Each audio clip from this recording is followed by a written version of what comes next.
ঠকিয়ে ক্ষণিকের সুখ নিশ্চিত করা যেতে পারে, কিন্তু চিরকাল ভালো থাকা যায় না।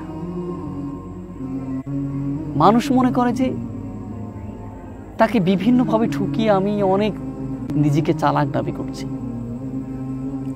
সেটা হয়তো স্বাভাবিক, তুমি কাউকে ঠকালে স্বাভাবিক তুমি সুখে থাকবে, 1 দিন, 2 দিন, 3 দিন, 1 বছর।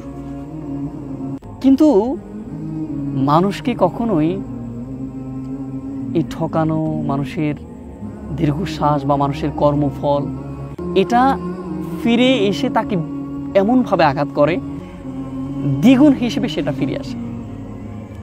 একজন ঠকিয়েছে, দ্বিগুণ হিসেবে তাকে আঘাত করা হবে, দ্বিগুণ হিসেবে তাকে ঠকানো হবে। একজন কাউকে কাঁদিয়েছে, সে যদি সামান্য একটু চোখের পানি ফেলে, কিন্তু তার চাইতে বেশি চোখের পানি সে 1 মাস 1 বছর পরে হলেও সে পাবে। এটা অনেকভাবে প্রমাণিত।